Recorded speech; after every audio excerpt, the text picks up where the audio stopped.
So hello दोस्तों, कैसे हैं आप सब। आज के दिन की शुरुआत होने जा रही है। आज है हमारे यहाँ अष्टमी। तो अष्टमी में सबसे पहले क्या है, कन्या जमेंगी। तो उनके लिए क्या करना पड़ेगा, सबसे पहले मेरे को कन्याओं को ढूंढना पड़ेगा, है ना। तो मैं निकल जाता हूँ घर से कन्याओं को ढूंढने। बट मुझे दूर तक कोई कन्या मिलती नहीं है।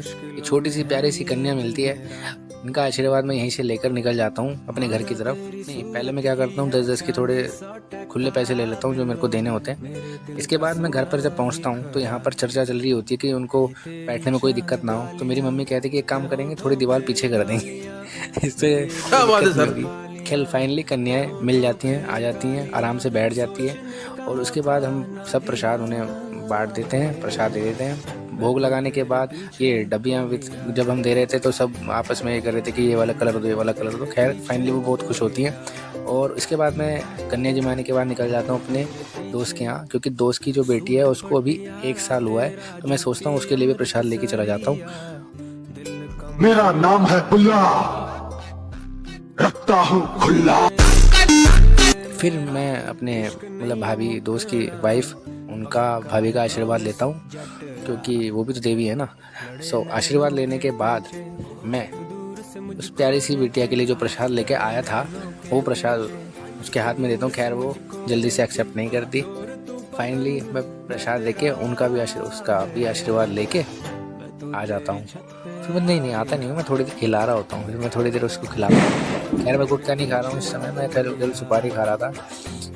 उसके बेटी को कुछ समझ नहीं आ रहा मैं क्या कर रहा हूँ। फिर यहाँ से निकलने के बाद मैं आ जाता हूँ अपने चाचा के यहाँ पे। चाचा के यहाँ पे आने के बाद चाचा की बेटी के लिए भी मैं प्रसाद लेके आया था, तो मैं वो रिकॉर्ड नहीं कर पाया, सॉरी। फिर मैं अपने दोस्त के यहाँ आता हूँ। यहाँ पर उसने इतने प्लांट रखे हुए हैं, ये सब मेरे को नाम ही नहीं पता सही बताऊँ तो। इसमें से कुछ कुछ की खुशबू इतनी अलग है, इन्होंने मेरे को एक बार बताया था।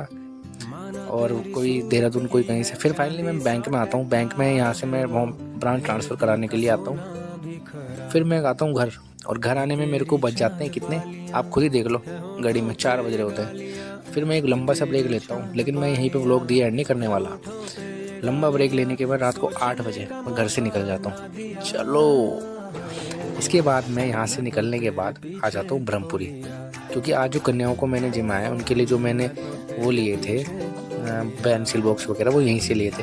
और कल मेरे पास ऑनलाइन पैसे थे तो भैया कहते कि कोई बात नहीं, तुम कैश दे देना, बट कल दे देना, कोई नहीं। इसके बाद यहाँ पे मिलते हैं मेरे को लैला, ऋषिकुल पे आराम से बैठा होता है। हम दोनों आराम से बैठे होते हैं, लेकिन केवल हम दोनों ही नहीं, यहाँ पे फिर मैनेजर साहब भी आ जाते हैं, ये सुमित भाई।